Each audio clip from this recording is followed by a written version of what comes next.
Horsea. It exists. It is a seahorse.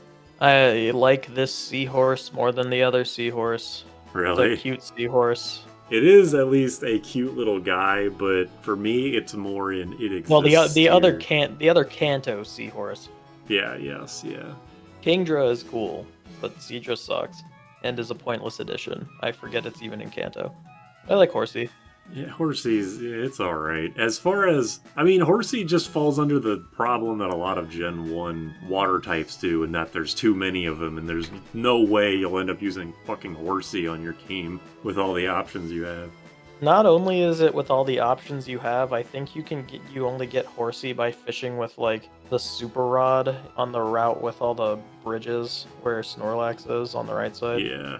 I think that's the only place you can get it. I am pretty sure if it's not Super Rod, it's a Good Rod. It's almost certainly a fishing Pokemon. And Tentacruel is just, like, better. I know Tentacruel has poison, and having poison sucks, but I don't know. It's just, like, it's got really good stats compared to Horsea. Horsea's just, like, a nothing Pokemon. I like its cry from the anime. As far as Pokemon that just say their name for the cry, it could be a lot worse. We always have Goldie. Yeah. I don't know, it's a fucking seahorse, I got nothing. Next is Charmeleon, though, so you can talk about what you want to talk about. Are you sure it's Charmeleon? It is 5. I'm pretty sure it's Charmeleon. Yeah, it's Charmeleon. The only thing I have to say about Charmeleon is it's my favorite of the 3. I don't know why, I just like it more than the other ones. The thing I wanted to say about him is that in the manga, he's the one that slashes an Ekans in half. So Yes, yeah. So he's badass for that. One of the most... I mean, like, almost nobody has read the Pokemon manga, but everybody knows about that panel. Like a Charmeleon just fucking slashes a snake in twain. His claws don't even look that sharp. But he's cool for that, and also I like the red on it more than the orange that Charmander is. I'm with you there. I wish Charizard had kept this color. In Pokemon Snap, I talked about this already, but in Pokemon Snap, if you have a Magmar kill a Charmander, it evolves into Charmeleon, and then later in the stage, there's a Charmeleon that is running around a lava pit, and if you knock the Charmeleon into the lava pit because you're a psycho, then it evolves into Charizard. And then you throw more at it to hope it goes back into the lava. Yeah, then you hit it with a bunch of Pester Balls, and then it turns back into a Charmander. You hit it with a bunch of Pester Balls, and it explodes into ash. Ash, you say? Yeah, not Ketchum. Damn. Ash. Cinder.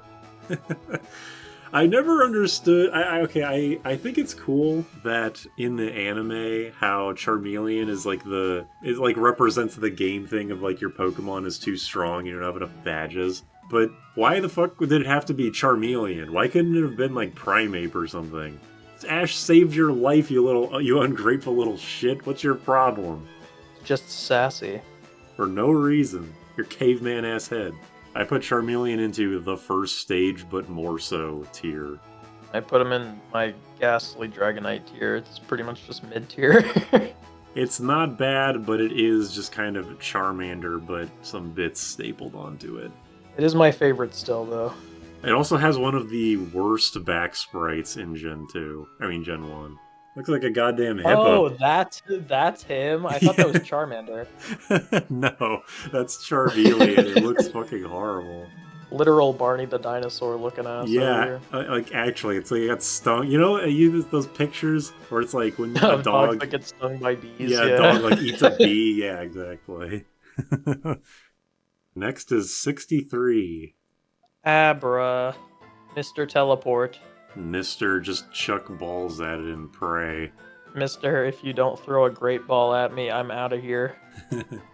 Abra is cool. I like its freaky animations in Pokemon Stadium, where it's just like sitting there most of the time, but whenever you have it do an attacking move, it moves like it's being puppeted by strings or something. It moves very eerily. I think it's always asleep. I think that's why its eyes are closed. I think it's always asleep. I think it's a reference to something specifically, I just don't remember what. It's cool that in the anime, Sabrina's gym fight was Like, it starts as an Abra, and then it evolves over the course of the fight. That was a cool way to do that. Yeah, that's why it's, they reimagined the Sabrina fight for Yellow based on that fight, where you fight a level 50 Abra, then a level 50 Kadabra, then Alakazam. It's a cool reference, but it doesn't really work as well as in the show. Yeah, no. The fact that they expanded so much on Sabrina is really surprising. Like, they just took this psychic girl with a whip and turned her into basically a psychopath. Yeah. Isn't she, like, possessed by something in the anime, too? I feel like yes, but it has been a while since I watched the show, so I can't remember. Like, I thought Sabrina was, at the start, a fucking little girl or something. Being controlled. Again, I haven't watched the anime. It's just what I think I've seen. I don't know. I have to rewatch it to know for sure. I feel like something like that is true, but I'm not sure. It's cool that it can sometimes hold twisted spoons, because that means you can use Thief on them, and that's how I got Twisted Spoon. Or just, yeah, catch them. Anyway, what'd you say 70 was? 70 is Weepinbell. The Smash. Next question. Next question. Yeah, it definitely is that. I don't get why the line is part poison. The inside of it is full of poison. Okay. I think that's Weepinbell's whole thing. Or not or Victorybell. And I only know that because Victorybell got a Mega in ZA, and its lore is that it ties its mouth because its mouth is so full of acid that it would just leak out if you didn't. Yeah, that makes sense. They did lean into the poison thing pretty heavily with that Mega. Yeah. I don't like looking at this thing at all. No. Yeah, I'm putting very ugly. This is going in the lowest tier. I don't like looking at it. Naomi always says it's Krusty the Clown Pokemon, and I guess I can see it. I guess so, yeah. It's like, if it's just Krusty's head and like the leaves are his hair. Yeah, and it's like the yellow. I don't know. I kind of just don't want to talk about this thing at all because it freaks me out. It's the weird middle child of Bellsprout, who I like for different reasons, and Victorybell, who I like for different reasons. It does have the gloom thing of being a good in-between. It should have been upside down if it was going to do that, because Victorybell is upside down from Weepinbell. Should have been positioned the other direction. Yeah, you could see, like, because it was like Bellsprout, it's the head, and then it just becomes the head, and then it snaps off of the vine. Yeah. Because James is known in the anime for having the Victorybell that always eats him. Did he have a Weepinbell at any point, or did he just get it as the Victorybell? That's an anime question. I have no idea. Yeah, I guess I should not have assumed that you would know the answer to that. The only thing I know about James is I like his voice, and he hates women. Pretty based, TVH. I don't know. I don't want to talk about this thing. I hate it. 93. Oh, that's Haunter. Oh, nice. Yeah, he's going straight up into sick as hell. I love Red Hand Haunter that was used in like every sprite up till Gen 6. I actually can't remember if he has it in Gen 5 or not, the animated version. Haunter is my favorite of the three. Yeah, same. If we're going based on the thing again where it's like they made the evolutions after the designs, being stuck with Haunter would not be bad. Yeah. I just wish like Eviolite Haunter was viable. Yeah, they are not defensively oriented whatsoever. It's a damn shame. Aside from like the red sprite, I don't really have too much to say about Haunter, aside from I like him, he's cool. I wish he wasn't a trade evolution. As I've said and will continue to say, the whole line is really cool, but they also don't look that similar. Like, they have the same eyes, they have the same color scheme, and they have the same typing, which is a lot to have in common. I think Haunter and Gengar are pretty good together looking. Just like the top of Haunter looks like Gengar's head. But Ghastly to Haunter makes no sense. Yeah, this is a one where it would be like if Ghastly is a 1, Gengar is like a 10, but like on a completely different scale. I don't know, but yeah, Haunter is great. The disembodied hands, the spiky design, the cool claws. Actually, I should have said this when I was talking about Ghastly. How in Pokemon Snap, there's a level or levels that have just this weird purple orb floating around, and if you take a picture of it, it says question marks. But then when you get the photos developed, it turns into Ghastly, which is cool. I feel like there should be a Gengar picture somewhere. New Pokemon Snap might, but the original, yeah, I think it was just Ghastly. Or maybe that was Haunter. Actually, I can't remember. I've played the game so much, you'd think I would remember, but unfortunately I am stupid in the head. Next is Mew, How'd you know that one? because it's number 1. What?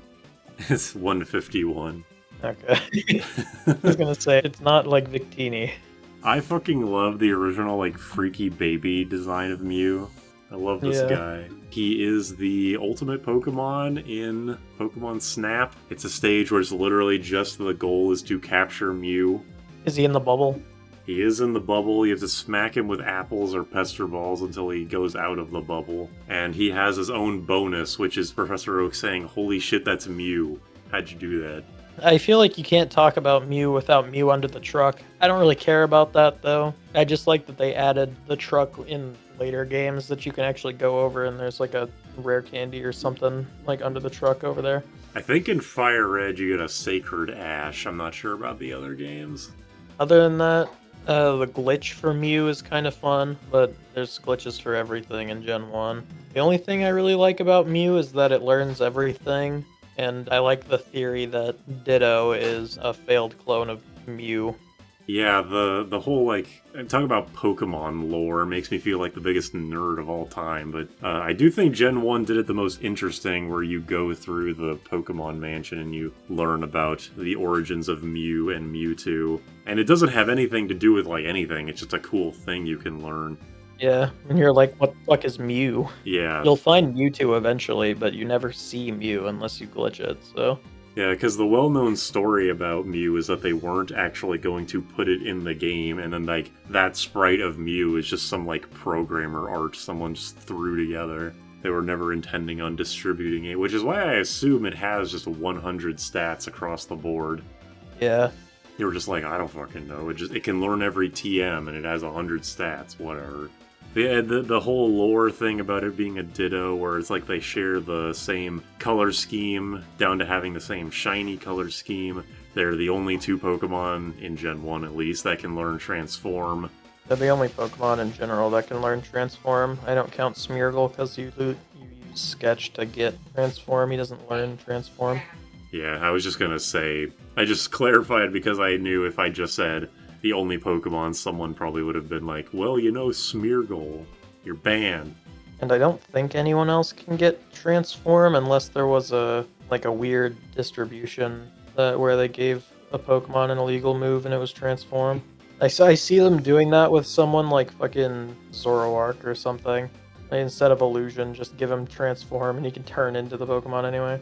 Way to ruin a gimmick. I think it'd be super funny, actually, if Zoroark got Transform, because then you can disguise yourself as something else, and then turn into something else. It would be completely impractical, but it'd be a funny prank to play on someone, like, once. Yeah, and we can talk about Smash now. Oh yeah, true. The way to get the CDs or whatever yes. in Brawl.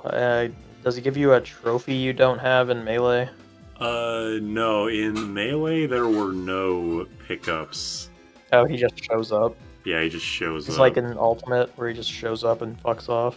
Yes, yeah. In Melee and Ultimate, he just appears. He actually has even less of a use in Ultimate, because in Melee, if he shows up, 1, you get a bonus, like a bonus necessary to get all the trophies.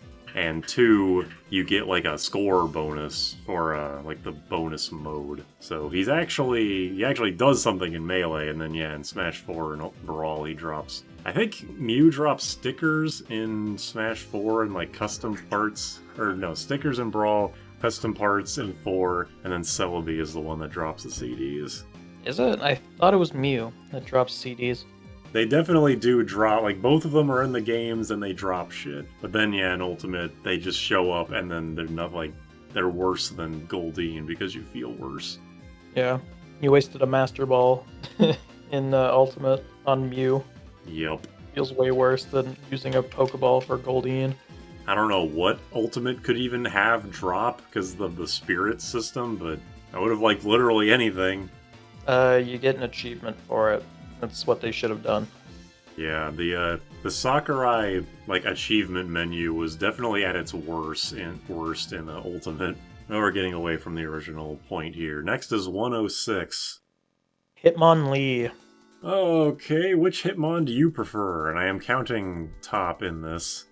Hitmontop then. Okay. I love Hitmontop. I don't care about the other two that much. I think I like Hitmonchan more than Lee, though, because the elemental punches are better than the kicks that Lee gets. And Chan is the physically stronger one. Lee's defensive. Yeah, I think I would agree. I've never used Hitmontop ever, so I don't really care about it. He gets Intimidate, so he's good. And I like that he dances in his 3D sprite. Or he doesn't dance, but his 3D sprites animations are funny, so I like him a lot. Yeah, I've seen the "It's Not Unusual" like song with that Yeah. animation. Someone called him Dr. Bustdown one time, and it stuck with me. It's Dr. Bustdown. Amazing. Yeah, I think I would say I like Shan better because I like, even in Gen 1, like Gen 1 Hitmonchan is fucking terrible, obviously. I do like the gimmick of Ice Punch on a physical attacker because Ice is obviously busted in Gen 1. But yeah, he was like totally, the elemental punches were total dog shit on him until Gen 4. I do like his punch gimmick, though. It is a cool gimmick. Hitmonlee, I think, is much funnier because of its English voice. Like, it's so high-pitched that I can't even do an imitation of it. Hitmonlee! In Smash 64, Hitmonlee is like the, come out of the Pokeball and then charge at the nearest player Pokemon. So his voice is way more like shonen anime protagonists in Smash 64. I like the higher pitched voice one more. I'm putting him in funny things in the design tier, but I'm gonna like rename it like parentheses visual or otherwise because I think his voice is very funny in the anime. But other than that, the fact that he has two moves unique to him in Gen 1 is kind of insane. Isn't it jump kick and high jump kick?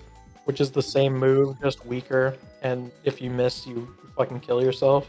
It's either that or it's high jump kick and rolling kick. Although rolling kick might have been a Gen 2 thing, I can't remember. Oh yeah, Hitmonlee, Hitmonchan, obviously it's supposed to be Bruce Lee and Jackie Chan. I don't really get why Hitmonlee doesn't have a mouth.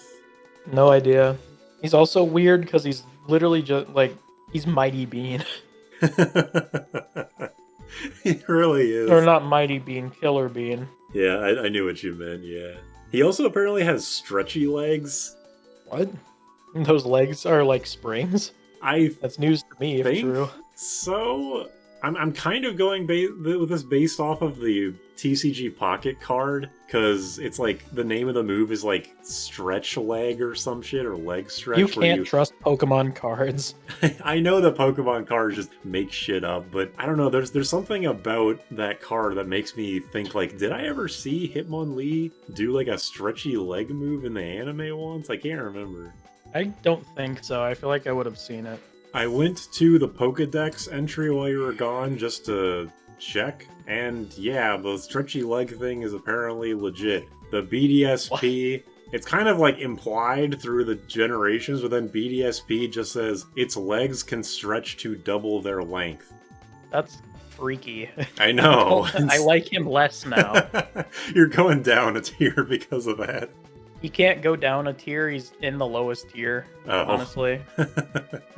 Well, damn. Like, I don't hate him. I just don't really know where to put some of these guys because my bottom ones are overhyped and just an animal I don't care about. And then it's like the rankings. New bottom tier. Its legs can stretch to double their length. New bottom tier. What the fuck? Next is 18. Pidgeot. God damn it. Welcome to just an animal I don't care about tier. We pretty much just talked about the entire Pidgey line. I mean, it's cool that Pidgeot. Megiot exists. Like, Mega Pidgeot is cool. I don't know. They're just birds. Pidgeot could be good if it got Gale Wings without Mega Evolution. Gale Wings is an ability. In Gen 6, it used to be just no matter what, any flying type move is a priority attack. Now it's just if your Pokemon's full health, any flying move is a priority attack. But it's really good for setting Tailwind turn 1. Or if you just want to blitz something with Brave Bird. It was good on Talonflame in Gen 6. I was about to say, did it get nerfed because of Talonflame? Yes. Okay. I was thinking about it, like, was it, like, that sounds like a good ability, but did it really need to be nerfed? Or then you said Talonflame, and I was like, okay, I gotcha. It was part of Big 6, so it got nerfed. Big 6. That's what the team was called. Mega Kangaskhan, Mega Salamence, Xerneas, Primal Groudon, Smeargle, and Talonflame. Just through various YouTube videos, I have heard of various overpowered Pokemon through the years, but I never knew there was a name for some of them. That was the team of competitive 2016. 2 Megas? Yeah. Salamence gets Intimidate, so it's good outside of Mega, and you can use its Mega if need be, situationally. And then there was Mega Kangaskhan. It was mostly just for matchup stuff. Oh, I don't know. I don't want to fucking talk about Pidgeot. Fucking bird. It's a bird. It's an animal I don't care about. Actually, I want to say one thing about it, because I'm looking at these two things, and I'm sure they're next to each other for you, too. Why is Pidgeotto's legs out, but Pidgeot's got little stubs? Whoa, that is very weird, yeah. Also, they switched Pidgeotto and Pidgeot's hair strands. On the tail of Pidgeotto is the red and yellow, and on its head is all red, and then Pidgeot's red and yellow, and the tail is all red. That is weird. What does Pidgey look like? Pidgey doesn't have any of that color shit, it's just a bird. Another thing I can say about Pidgeot is the 3D model made him fat as shit. Yes, I don't know why. It really did. I do like Fat Pidgeot. Not as much as Fat Pikachu, but still pretty good. Fat Pikachu is peak. Absolutely. Next is 95. You poor soul, Onix. Onix. Fun fact about Onix, he has a lower attack stat than Oddish, famously. And the same attack stat as Butterfree. It has a fuck ton of physical defense, either number 1 or 2 in the region, and that's all it's got. It's slow as shit, Rock Ground is awful, it can't do any damage, it has no moves, it's horrible. I have no idea how to accurately rank this Pokemon because, yeah, it's shit. It's like, but the way that it's designed is pretty interesting in a world where Pokemon was not originally supposed to have PvP, where it's just supposed to be a tutorial monster for the physical special differences. Because even if you have a Charmander, you can still probably win. You can kill it with like 3 or 4 embers. Yeah, because its special is so bad. If your Charmander's like decent. It's just supposed to be like, hey, you can't just mash tackle for the entire game. Like, Geodude probably already taught you that, but this thing's defense is even fucking higher, even though it has no HP. So as a tutorial monster, I think it's a great design. And now we obviously have Steelix as the real Onix, and I really wish that in this new era of Pokemon, they would just redistribute Onix's stats to make it not completely unusable if you don't have someone to trade with.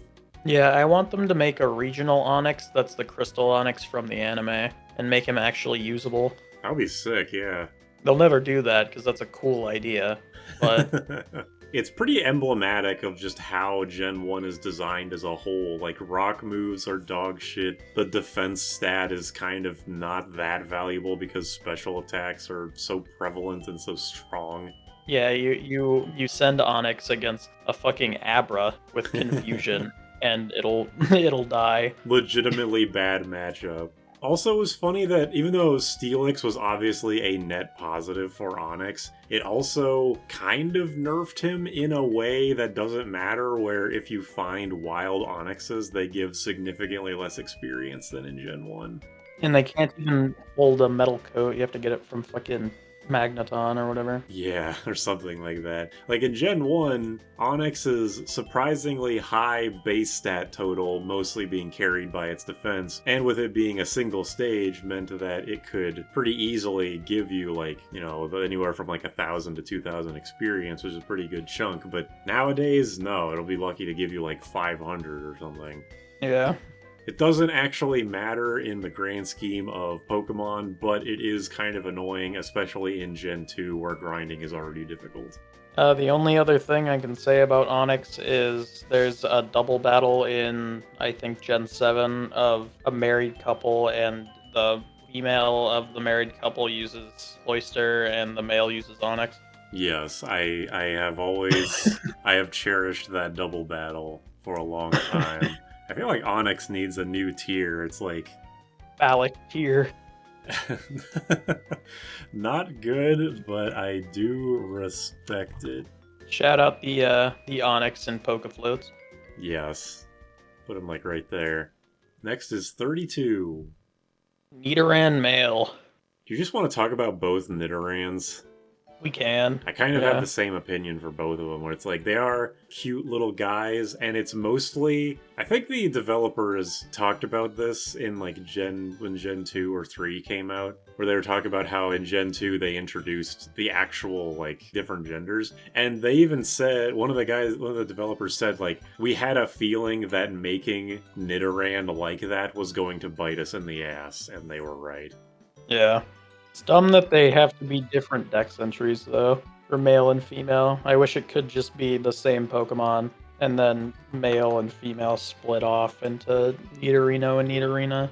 Yeah, I'm glad that Onix and Nidoran are like right next to each other, because they are like my poster children for if Gen 1 was made now with the 151 Pokemon, they would redo so much about it.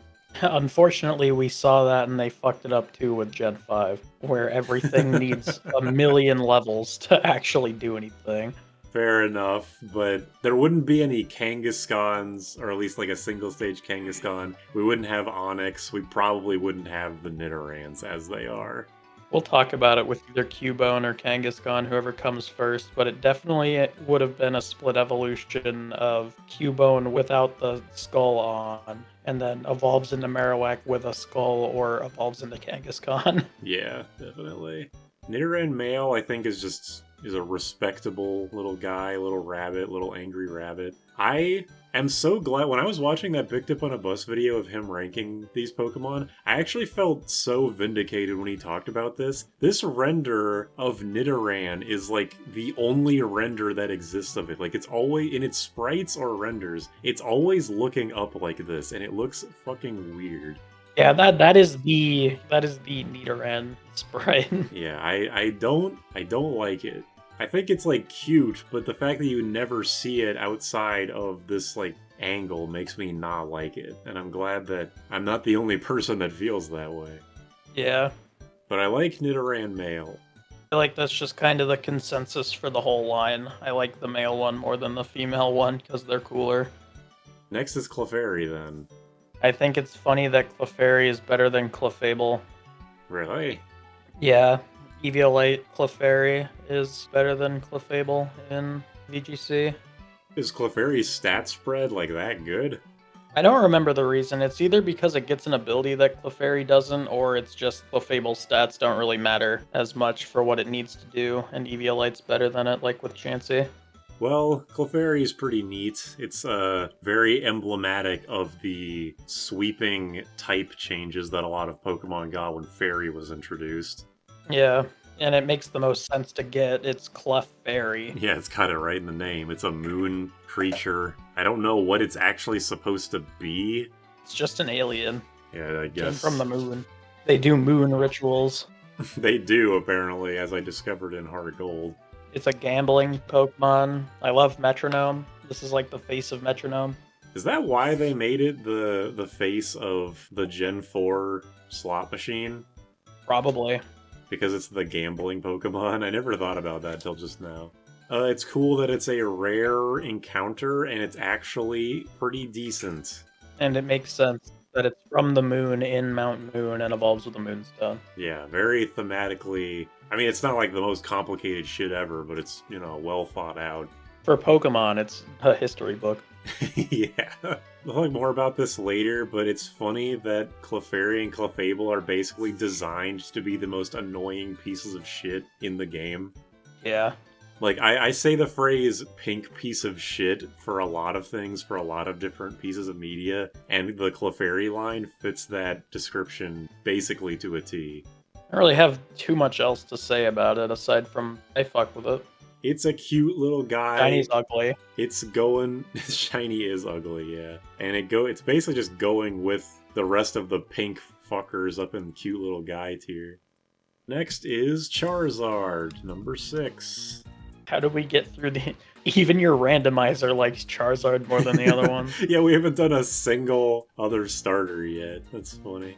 Fuck Charizard, he's in everything. He is the most overhyped Pokemon, second to Zygarde now, I think, because Zygarde has so many signature things. But this isn't about Zygarde.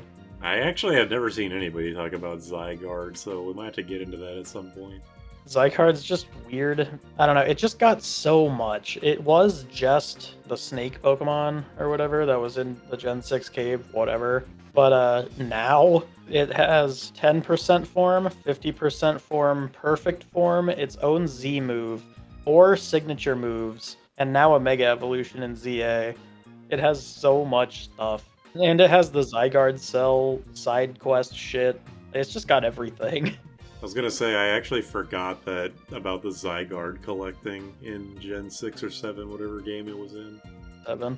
I didn't know it had 4 signature moves. That's pretty insane. Yeah, it has Core Enforcer, 1000 Waves, 1000 Arrows, and something else. They made a move called 1000 Arrows, presumably a knockoff of Final Fantasy's 1000 Needles, and they didn't give it to the grass starter with the bow and arrow. Nope, instead he got Spirit Shackle. That doesn't sound bow and arrow-like at all. Nope, it's Ghost, but he shoots a fucking ghost arrow and it traps you or some shit, I don't know. That doesn't sound like a Pokemon move name, by the way. It sounds like a fucking Final Fantasy move. Yeah. Spirit Shackle. Well, there's also Light that burns the sky as an actual Pokemon move, so... What? Like that sentence? Yes, it's a perfect Zygarde Z move. Light that burns the sky or some shit is what it's called. That is silly. Anyway, Charizard. It's fucking Charizard. It's like the same shit as Gyarados. There's literally nothing to say about it. Everyone loves Charizard because it's a dragon. It's not a dragon type. Haha. Anime, whatever. It's short. Yeah. It's consistently broken all the time. Charizard itself is kind of bad. Mega Charizard X was okay, but whatever. Mega Charizard Y was broken. Gigantamax Charizard was broken. Did they make another new Mega Charizard Z in ZA? Not yet, but I don't put it past them for one of the DLCs. Oh yeah, they did do that, didn't they? Yep. It's got a fun moveset in Smash.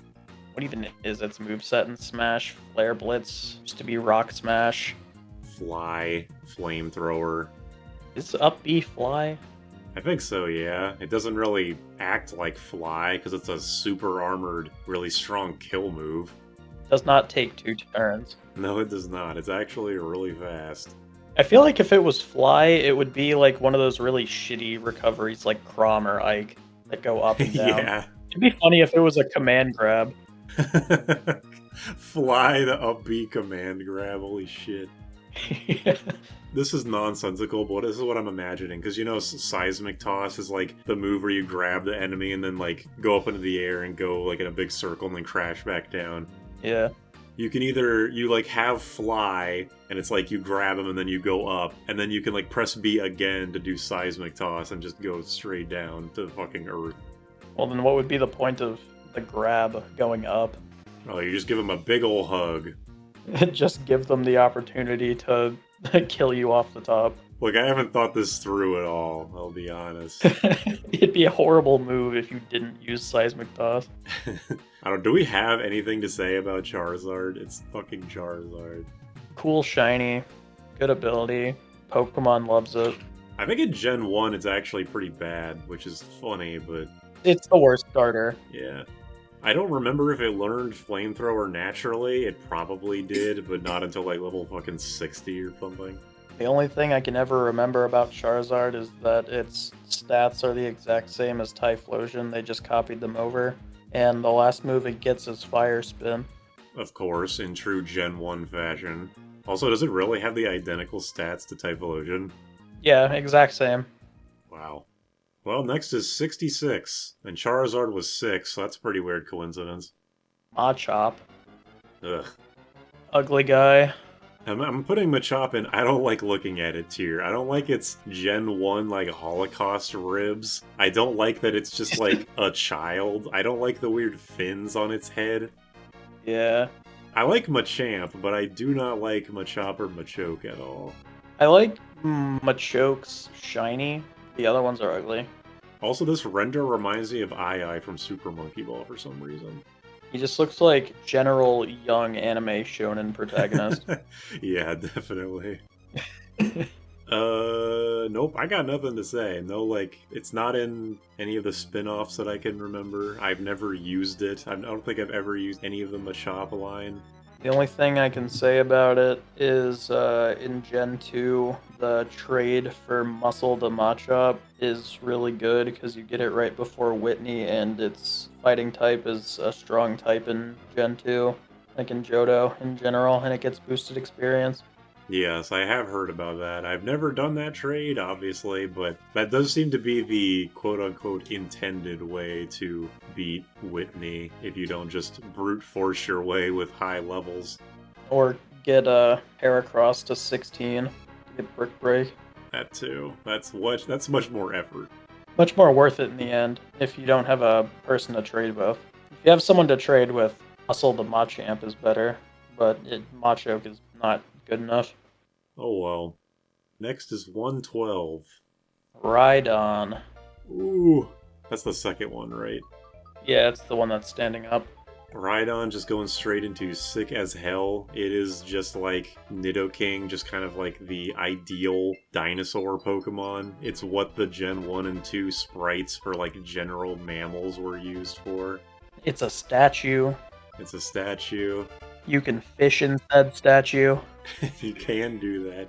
I'm surprised they never referenced that.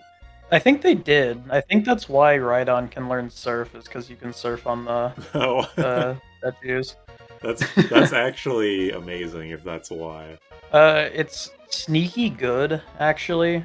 It's better than Rhyperior competitively. Because of Eviolite, and it gets Lightning Rod, which is good. It is one of the best Pokemon in Gen 1 competitive. Giovanni loves this guy. Blue loves this guy. Anybody that likes to make these nuts jokes loves this guy. Hey, what's this Pokemon's name? Charmeleon? Charmeleon these nuts. I think that's Charizard. I hear they sound the same. Yeah, have you ever played their cries back to back? I don't have much to say about it other than that. It's like interesting, but it's also like mid to me. It was the first Pokemon ever designed. Yeah, that's pretty much the thing that most people would know about is that it's like what was the first Pokemon? Mew, Bulbasaur, Yeah, I was about Rhydon, to say what? Arceus, fuck off. Can you only get Rhyhorn in the Safari Zone, or can you find it normally? I think it's Safari Zone only. I can't think of where else to get it unless it's in like Seafoam Islands cave or something. I love its idle animation in Pokemon Stadium where it's just constantly stomping and like it is just a Pokemon that is out for blood. Looking at them next to each other, Nidoking is just like a copy and paste of Rhydon, purple with different ears and without the drill on its nose. It really is. And it's probably... Wait, how tall is Rhydon? I actually want to find this out. They're about the same, I think. According to Bulbapedia, it is 6'3". Really? Yeah, so as tall as me, which is actually much shorter than I would have thought. It's still imposing though for a big rock dinosaur. Yes. I really should be bringing up Pokemon heights and weights more often, because if you ever actually look at them, you'll be like, what the fuck? That doesn't seem right. Sense. Yeah. Do you know Onix is like 32 feet tall, apparently, because they measure head to tail? Yeah. Or how Tentacruel is like 100 pounds and is like 4 feet tall. I like seeing the actual weights that are shown in Pokedex entries versus like the anime, because there's like a picture of Ash holding a Pupitar, and Pupitar is like 500 fucking pounds. Wait, I want to look that up really quick. And Ash, this 10-year-old, is just casually standing there with it in his arms. Yeah, 335 pounds, almost 4 feet tall. Holy shit. And this 10-year-old's just kind of holding him. What a pro. Even Larvitar is 158. Yeah. Because it's made of goddamn rocks. Next is 108. Lickitung. My girlfriend's first ever shiny Pokemon. What an unfortunate happenstance. Only thing I can really say is that I like Licky because I got it in a random battle on Smogon and it swept the team that I was fighting. Nice. So I like that. I don't mind the shiny. I like the yellow. It's good. Creepy thing about Lickitung, its saliva will stick to you and burn for the rest of your life if it licks you. That's horrible. It makes me want to stay away from it. Poor Jesse. Yeah, that's all I got for it. I think it's a silly guy. He's going in mid tier. I'm just putting him in like the funny things in the design. Because I've never used it because it's really annoying to get in every game that it's available in. Yeah. Because I've seen Lickitung's stats, it's pretty bad, so I can't imagine an Eviolite helps it very much. No, Licky isn't good either. It was just random that I got it in the thing and managed to fuck everybody up because it was a stall set. I don't know what type I think Lickitung should be, but I don't feel like it should learn Lick. I mean, what the fuck? It could be poison. I don't think it should be normal. I don't know why I said that. This is the one Pokemon they didn't add poison to that they should have, because it's in the Pokedex. If it licks you, it feels like burning sensation for the rest of your life. Yeah, and in Gen 1 it can't learn Lick. It can't? Yeah, it can't learn Lick until Gen 2, apparently. Crazy. If we want to go back to funny moves like that, go back like a little bit, cut this to now, Ghastly can learn the elemental punches with no hands. Wait, really? Yeah. Well, I have often said that I don't think the punches are supposed to be literal all of the time, like how Wooper can learn Ice Punch, but I just kind of interpret that as Ice Headbutt. Right. But that is pretty silly. It's got a huge tail, it's got a goofy face, and it's got an honestly even more unappealing to look at evolution. Yeah, Mr. Wi-Fi bars. I just don't get why they made it so difficult to get, because it's not good or fun to use at all. No idea. He looks like cotton candy, though. Kinda. Next is 39. Jigglypuff. This little bastard. If it wasn't for Smash Bros, your ass would be left in the fucking dirt. Smash Bros has little effect on it. I like it because of its stupid shit in the anime, where it sings, tries to be good, puts you to sleep with its singing, and then draws on your face with marker because he's a piece of shit. Yup. He's funny.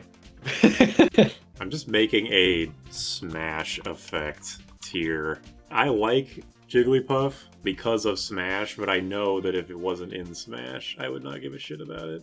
A Pokemon that got the fairy type when that happened for no reason. The balloon Pokemon didn't need to get fairy type, but I imagine since it looks identical to Clefairy almost if you squint, that they just made them both fairy type.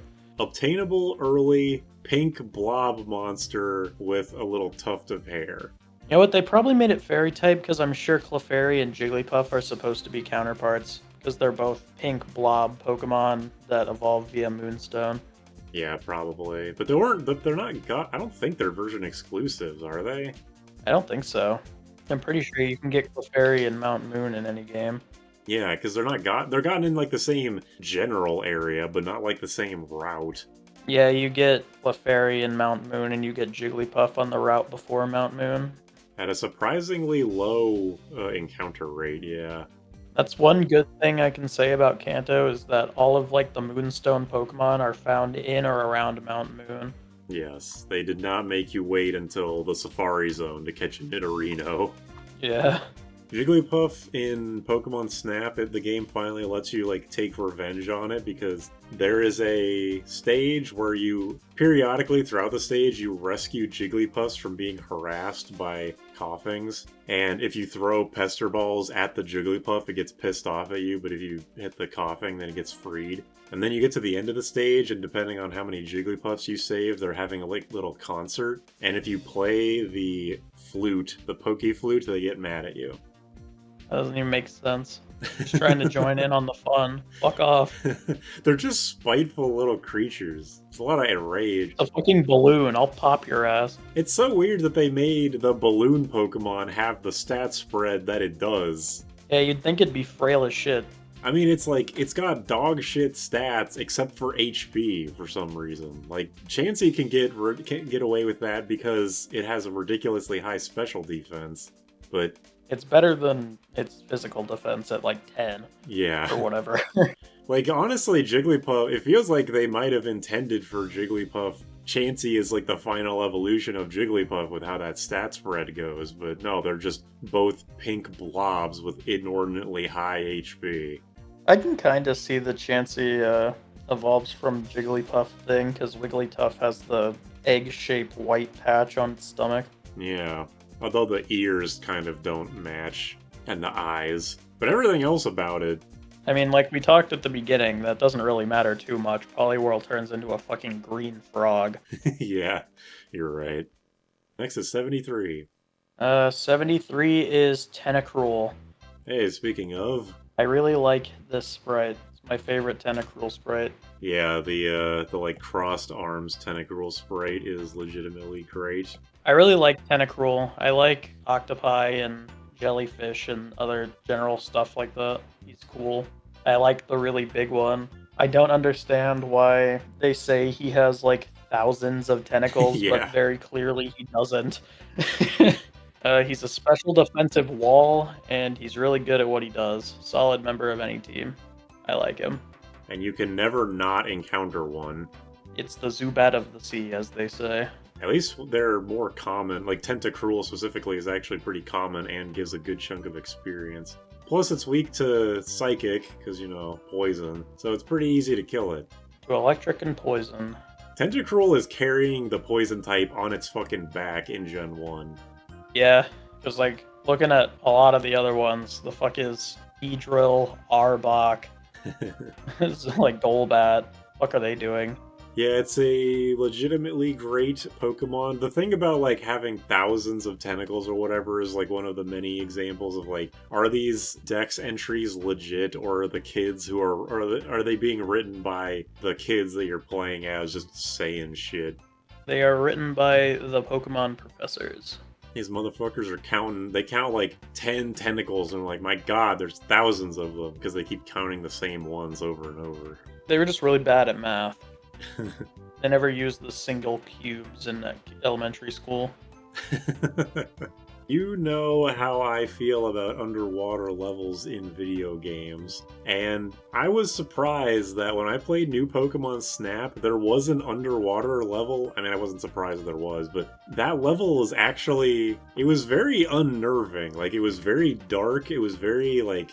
You go through like a deep sea cave or something. Yeah, there's so much to it. It goes through so many places, like through dark caves and like a ship graveyard, and like because there's so many fish Pokemon, I have no idea what the game is actually going to throw at me. And there's one part where you're ascending back to the surface as you're surrounded by Tentacruel that are just like spinning. I don't know why they're spinning, but they're just like doing weird shit. And I was just like looking around constantly trying to make sure that, you know, they weren't gonna approach me unexpectedly. Not like, I mean, obviously, because it's Pokemon Snap, nothing's gonna happen to you, but that doesn't stop me from being unnerved by the things that I see.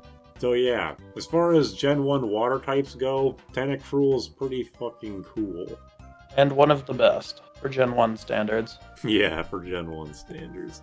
Another thing I can say that's just about water types in general is it's the most abundant type. I think currently there are 173 water types. That's a lot less than I would have thought. I thought it would have been at least 200. No. But it does make sense that it's the most represented. There are a lot of fish in the sea. As they say. 103. That is Exeggcutor. Yet another Pokemon in the, they were not thinking about Pokemon breeding when they made this Pokemon list. Why do eggs pop out of eggs? It's a recursive. And one of the eggs is always broken for some reason. Like, is that one alive? Well, they're all cracked except for the middle one. And then there's the one that's fucking dead in the back. They just carry around his corpse, I guess. And then when he evolves, he loses a couple of them. There's like 3 heads on the top and 1 on his tail or something, maybe. Or there's 1 on the tail in a Alolan form. Yeah. I don't know. I think he's a funny tree guy. He's not very good, but I like him anyway. His typing is very unique for Gen 1 Grass Psychic, one of the, like, 2 non-grass poisons. Yeah. It's weird that they're eggs, but then it evolves, and then suddenly they're coconuts, and then the head falls off, and then they turn back into eggs. I think they're called seeds in the Dex entries. They're like supposed to be seeds, even though they're called Exeggcute, and very clearly is a broken egg with Yeah, a yolk yolk, sticking out of exactly. it. But they claim to be seeds. And then, yeah, a random coconut tree from eggs.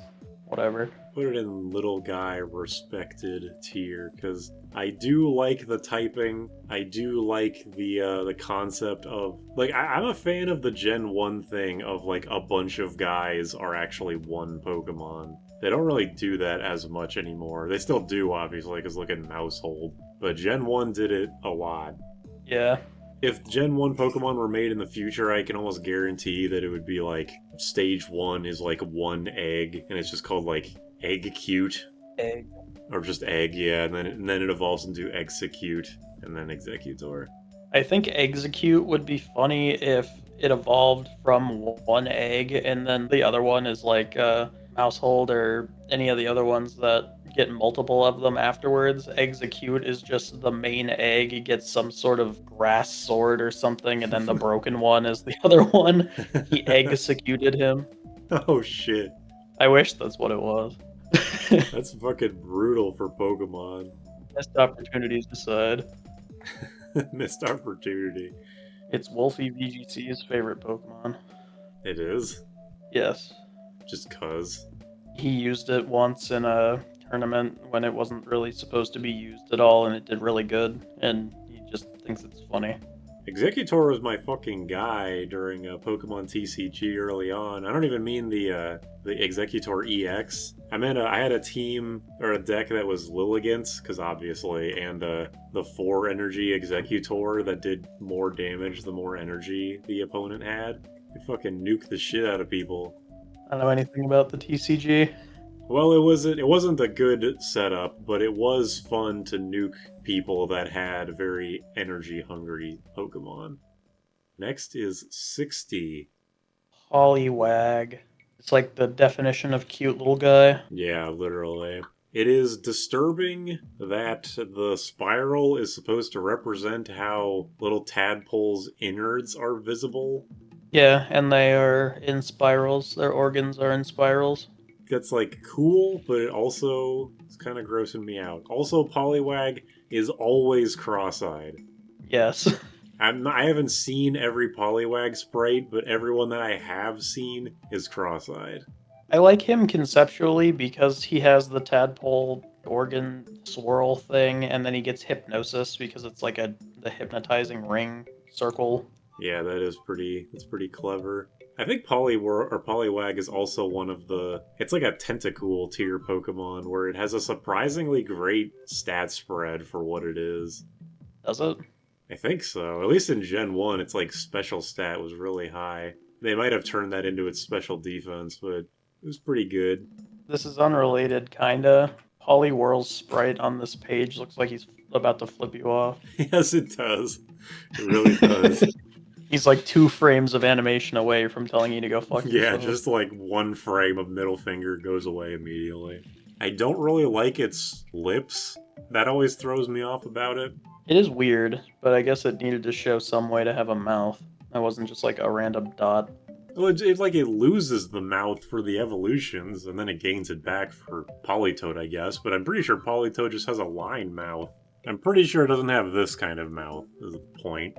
No, it doesn't have that kind of mouth. Politoed's just kind of frog. Yeah, just a frog. Poliwag shows up in a couple of Pokemon Snap stages. It jumps. It looks at you funny. Because that's all it can do, is look at you funny. I don't know, I like amphibians.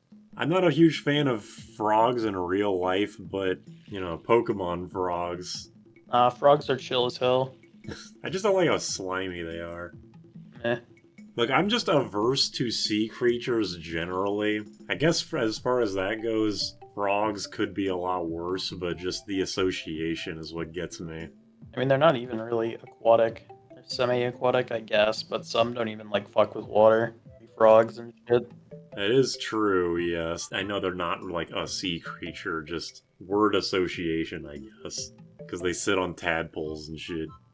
Sit on lily pad. I mean, yeah, God damn it. You know, remember the hot dog stack in Undertale? It's like that, but it's Poliwags. No, it's just real tadpoles and Poliwags on the top. He is the ultimate, the alpha and the omega. Why are you blue? What is wrong with you? Next is 124. Ugh. Ugh. Is it Jynx? It's Jynx. Ah, hell yeah. What the fuck? I'm just straight up putting it in. Racist. I don't like looking at it too. It's racist. Why is it a woman? It is very weird. It's cool in that it is the part of the trifecta of Ice, Thunder, Fire with Magmar and Electabuzz. Like the classic Final Fantasy. Too bad that the other two got evolutions and this one didn't. Yeah, I think that Pokemon just wants to distance themselves from this thing as much as they're allowed to. But they gave him a baby form with the rest of them. Yes. They were trying to keep them together as a trinity, I guess, for 2 generations, and then they gave up. Well, they didn't give up. They were just like, yeah, you know what? This thing's probably not even worth revisiting. Yeah, you're probably right. Whether this was intended to be blackface, or it was supposed to just be a face in darkness, I'm still kind of unclear about.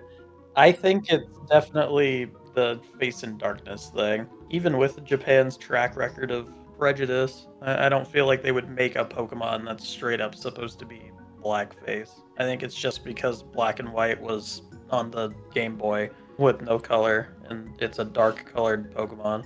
Yeah, I guess I am basing it off of the original sprites. I haven't actually seen the old Sugimori art of it. That might illuminate me a bit, and I'm sure I will when I edit this, but for right now, I don't care. I want to be ignorant, goddammit. But yeah, whatever the intention, blackface, now it's purple face, which is, I mean, it's not nearly as bad, but it's also kind of just weird, like, why is it a purple face? Its face is ugly. It is ugly no matter how you strike it. Its typing is cool. Ice Psychic. Its typing is horrible, but cool. I mean, yeah, it's not good, but it is interesting. Just gets a shit ton of weaknesses with, like, no resistances. And in Pokemon Snap, there's this weird thing where there's 2 Jynx that are just, like, watching an Articuno egg, and then when you play the Pokeflute, the egg hatches, and then they start, like, freaking out. It's, like, one of the weirdest things in the game, just that there's 2... Even when you, like, throw the apples or the Pester Balls at them, they don't react at all. There's also the infamous Jynx Mega Kick animation. I'm not familiar, nor do I really want to see it. Okay. Well, I'm putting it in the video, so when you watch this later, you'll see it. When I watch this in 2027. Yep. Next is Ivysaur and Venusaur, just 2 and 3 back to back. Ivysaur is Smash Effect and cooler to me, just in general, design-wise. Iconic starter, best starter in Kanto. I like Ivysaur. Venusaur, I like less because he's really weird looking to me. But very, very, very, very good Pokemon. I am a water starter guy, except for Venusaur. I love this dude. It's a good evolution line. Like, looking from 1, 2 to 3, it looks good. The only thing I don't like is that Venusaur loses the darker spots that Bulbasaur and Ivysaur get. Yeah, that is a little lame. I do think that out of the 3 starters, Ivysaur is the best at not being just the first one, but like slightly more so. And I want to say that even without the Smash effect, I would like it out of the 3 middle starter Evos, but I obviously don't know that for sure. I think the middle is my favorite for all the Kanto starters, actually. Really, even Wartortle? Yeah, I like Wartortle more than Blastoise. I like his attitude. I just think he looks cool. Ivysaur is the only... No, actually it's 2 quadrupeds in Smash, because there's Duck Hunt. There might be another one that I'm forgetting. Yeah, Ivysaur is just cool, has a cool moveset in Smash. It, well, just like its dash attack is just a shoulder tackle, which is not something I would expect this thing to do. One of its Gen 1 sprites is it standing up on its 2 legs with its arms out, like, eh. I like that sprite. It's the one that's on this. Yeah, it's a great sprite. Funny. But yeah, I do love Ivysaur, both because of its own merits and also because of the smash effect. Yeah, and Venusaur I just love. It's one of my favorite starters. It's a fucking menace. Mega was good at tanking damage and being annoying as shit. Normal is really good chlorophyll, sun sweeper, and Gigantamax Venusaur has the same move as Gigantamax Charizard, which is what made Charizard broken. That's interesting. It's just a grass type one instead of a fire type one.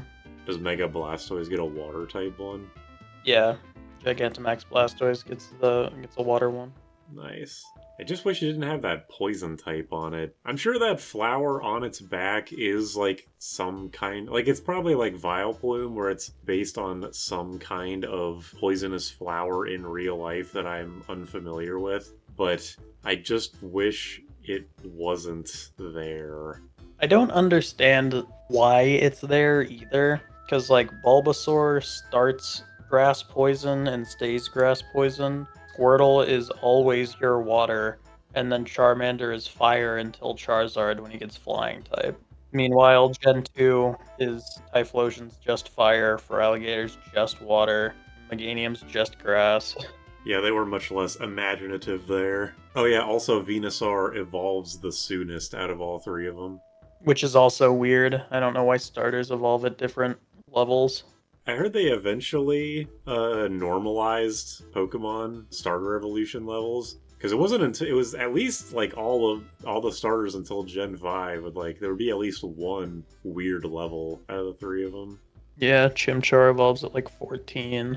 I think you get Trico to Grovyle at 16, Mudkip to Marshtomp at 16, and Torchic to Combuskin at 16. I think you get Sceptile at 32, maybe? I don't know. I recently found out that Tepig's evolution is at 17, which is weird. An odd number. Oh yeah, the Bulbasaur line I'm a big fan of.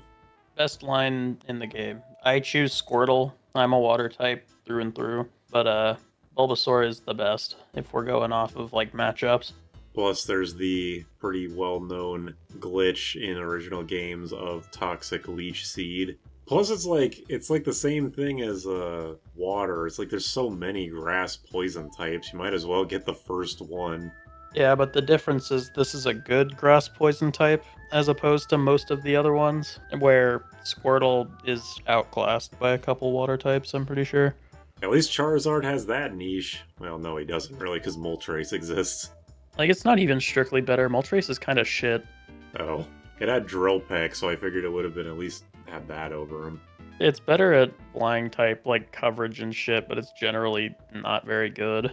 Well, I'm glad I never used it, I guess, in that case.